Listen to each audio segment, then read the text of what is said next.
Hello, and welcome back to the Becoming Better with Startup Experts podcast. We are doing a marathon day from Transform 2026, which is one of Startup Experts' biggest community gatherings, a part of a larger conference. For those of you who are not familiar with Startup Experts, it's a community of 2,500 HR, finance, ops folks across the world that work as operators in startups. My name is Payal, longtime Startup Experts member. I am very excited to be here with JC from Network Right. JC, you said that this is your first podcast. This is my first podcast. Okay. So if I'm a little bit nervous, that's why. If you saw my blooper reel from today, it would be amazing. So It's do all not good. stress. Yeah. We will be adding to that blooper Yeah. reel. I mean, we're all making this for the blooper reel. Yeah. Can you tell me a little bit about you and your background and what got you to doing what you're doing right now? And then we'll talk a little more about Network Right in a minute, but tell me about you. Yeah, absolutely. So I spent the last 7 years in cybersecurity sales. And then just very similarly with a lot of folks these days, I went through a layoff and I got to spend some wonderful time with my family. And after a long job hunt, almost all 2024, I was actually laid off. And then I found Network Right on LinkedIn. Fortunately for me, without a warm introduction, their HR reached out and now I'm here, more in the partnership world. Okay. And I'm really enjoying it. Reason that we're super excited to talk to you is that you guys are a big sponsor of Startup Experts, gave us these beautiful pink shirts at Transform. Tell me more about what it is about the Startup Experts community that makes you want to invest in us. Yeah. So the Startup Experts community, initially, Network Right was supporting you guys on the IT side. So that predates me joining the team. Okay. From the partnership perspective and why I'm super passionate about it is really the people. Yeah. So when I first joined Network Right, the Startup Experts community had a few events that were going on and I would attend them because I'm local to San Francisco. I'm born and raised in the Bay Area. Yeah. I met Jesse, I met Holly, the Sequoia team, Jerry over in the South Bay. She hosts that group. And I really fell in love with the group in terms of how helpful everyone is, how insightful, and just like building the network and adding to each other's circle. Because as you know, working in the startup space, you can typically be a team of one. Yeah. And if this is your first time in that role, or maybe you're building it out and you're building from 0 to 1, like it can be really tough, you know? So for me, what really drew me in was the people mainly. Yeah, that was kind of a long-winded answer. I mean, it's not. Yeah. It's not, because I think community is so much of why we do a lot of what we do. Yeah. I didn't let you talk about Network Right. So tell us a little bit more about Network Right and what you guys do. So Network Right is imagine us as a fractional IT department for startups. And we support some of the biggest names out there. For us, the biggest thing within Network Right is making sure that you guys have the right IT foundation before you guys bring in an IT director. So in the world today, I would say that more people are having to wear more hats often than usual. Yeah. And in some cases, it's HR who's handling the IT because you guys are the one doing the on and offboarding. Maybe it's not too much to ask. Say, hey, you're going to hire this person. Why don't you get the laptop? And then maybe you have to provision it. And then now if something goes wrong with the laptop, you might be the one that's handling help desk. Yeah. And although that might make sense if you're on the smaller side, maybe 10 people, as you guys scale, IT can definitely become a bottleneck and HR needs to spend time doing HR things. We've also seen in the past, maybe it's segmented. Maybe like somebody on the engineering team, whether it's the CTO or head of eng, is handling the IT, and then HR kind of has a hand in it too. But again, like the role that you're in should be the role that you're focused on, and you don't have to spend time spinning up laptops or troubleshooting hardware. So that's kind of where we were born. Yeah, let the people. Exactly. I love that. Yeah, that's true. Not just the people, but like I definitely know CTOs at startups that are also provisioning laptops, and you're like, your time could probably be better used somewhere else. Yeah. We talked a little bit. You and I ran into each other last night at a dinner.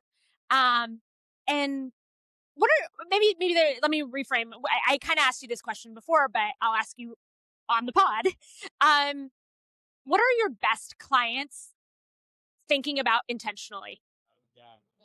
That's a great question. And I think our clients are really good at building the business And because we work primarily with startups, maybe this is anecdotal to startups. Yeah. I do come from the enterprise space, but as companies are building, especially the founders, Yeah. like let's say the CTO, for example, Yeah. they should be focused on building.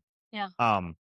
IT can kind of fall by the wayside and isn't a priority until it becomes necessary. And I'm not saying that it's like too late, but you can really stand up the foundations a lot earlier on. If you were just educated and knew, it could potentially bottleneck you later. Like I talked about initially, right? Like if you're a startup, you're growing, you might have to wear a hat that you didn't initially think you were going to be wearing, but you Right. kind of fell on your lap and it's working for now. So it's like, okay. Yeah. But I think some of the more successful companies that we have seen are more tech forward and understand that this could potentially prevent them from scaling as fast as they could. Because as you know, let's say you're starting up your IT foundations when you're already a 50, 60, 70 person or 100 person plus company, it's going to be much harder to roll things out across the board versus if you just stood up the foundations 5, 10, 20 people. As you're talking about this, there's this, I don't know, analogy or something that I use. It's like, you're building the race car for someone else to drive. Yeah. I mean, that actually brings something to memory. I'm trying to remember how to say this correctly.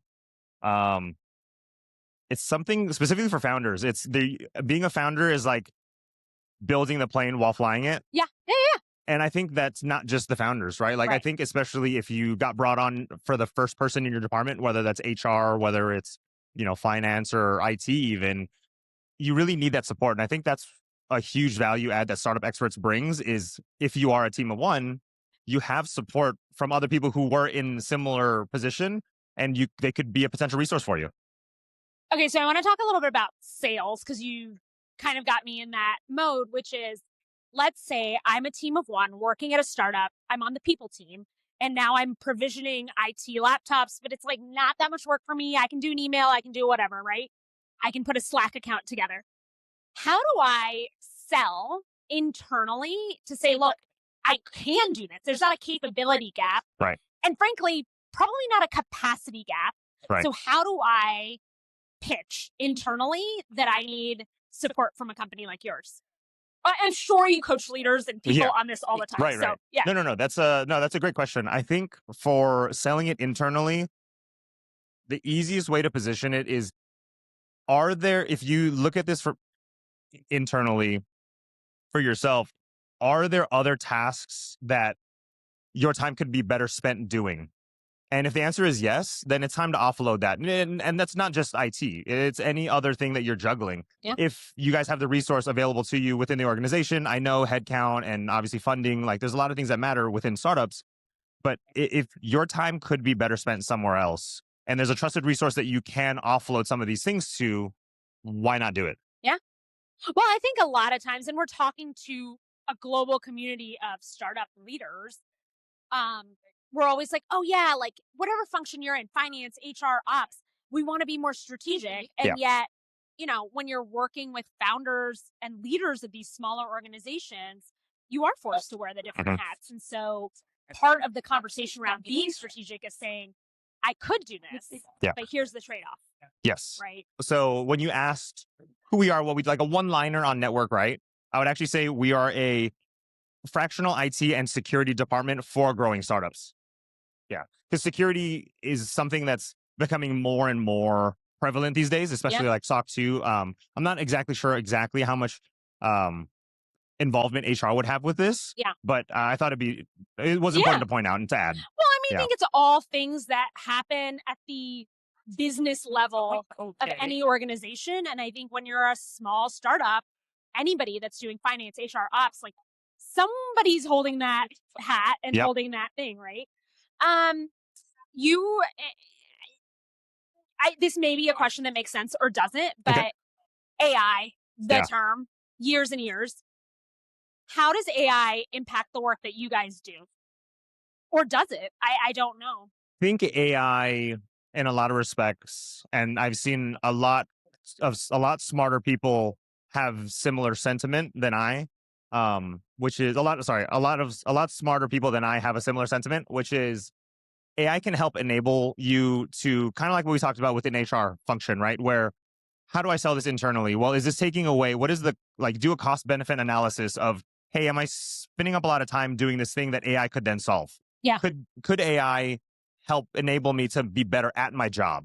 I think the people that get left behind with AI are the people who don't leverage it in the way that will make them more effective within their respective roles. Yeah. On the other side of that, I think something worth bringing up actually is how AI companies function in replacement of like a service role like ours with IT, because there is a difference. With AI, it can help with general things, I would say. Yeah. But when it comes to specific nuances, or here's a great example, is a CEO has a presentation tomorrow, but maybe he broke his laptop on his travel to the conference, let's say it's Transform or whatever. Yeah. How will an AI platform help you make sure you get your laptop day one and it's provisioned to have all the applications and tools you're going to need for that specific instance? And I think that's where humans are still needed. Yeah. And so I don't foresee AI really solving that or similar. And my question, like, it was an open-ended question. Yeah. I think my question for you is like, are you getting more leaders and organizations saying, hey, also help us pick an LLM or provision the security around that? Like, that's it. You are. Okay. Sorry, I think I misunderstood your question. No, it was an open question. Yeah. In terms of AI, yeah, we're seeing two things. One is how do we implement AI and how do we do it right? I know I mentioned before during the first part of the conversation is kind of consolidating your IT stack and having centrally managed IT. Like I literally talked to somebody here at Transform I was like, hey, so she asked what we did. I mentioned what we do. On and offboarding is one of the things that we help with. And she's like, I had a terrible onboarding experience. And I was like, it's interesting. Well, why is that? Did you not have your equipment day one? And she's like, no, it's not exactly that. It's the company gives everyone a RAM card and you have a specific allotment of budget where it's, hey, you go get your laptop from the Apple store. Yeah. And then you use that same that RAM card to go buy all your applications. Right. And I was like, oh, that's interesting. And she's like, yeah, but it's like really inefficient because I know that for this conference, I needed to get PowerPoint on my laptop. Yeah. And I had to go buy PowerPoint with the RAM card. But I also know that my head of sales also has all the Office applications. So it's like having someone or a team that can centrally manage every tool and application you're using, one, to save on cost. Right. But two, in terms of like a security perspective, and then shadow IT, right? Like if a person leaves and they're still getting, the RAM card is still being charged, it's money that could have been saved. Yeah. Yeah. Well, and it's inefficiencies, right? Yeah. And so my last question to you, what is something you're walking away from this conference with so far? I think the number one thing, and this is only my second Transform. I know I mentioned this earlier. I love the people. The relationships that I've built from last conference to this conference and all the new ones, even outside of the startup experts community, just in the HR space and with different vendors and all the interesting people that I've met, I think that's the number one thing to walk away with. Very cliche, right? The quote, your net worth is your network, or maybe I have that flipped, maybe it's vice versa. I don't know. Yeah. I forget. I think it works both ways. Yeah, I think it does work both ways. I think that's going to be the biggest thing. It's all the relationships that I've built from the previous one. And then, building upon that now, we obviously, both of us have tons of events that we're attending in the evenings. I'm super excited about all that stuff. That's going to be the biggest takeaway because outside of the conference, when you walk away from Transform, the relationships are going to be what you're going to lean on as resources to help you in other facets, whether it's, somebody who needs help and somebody who can fill that slot to help them out. Or maybe you yourself need help and you're like, hey, actually, you know what? I met somebody who's really interesting. I can help. They can help me out or I can help them out, Yeah. Thank you for your support of Startup Experts. Thank you for all the work that you guys have done in investing in us and the amazing t-shirts you give us every year. Yeah, it was my pleasure. Thank you for having me. I really appreciate it. Thank you for everyone who joined us virtually. We're so grateful to have you.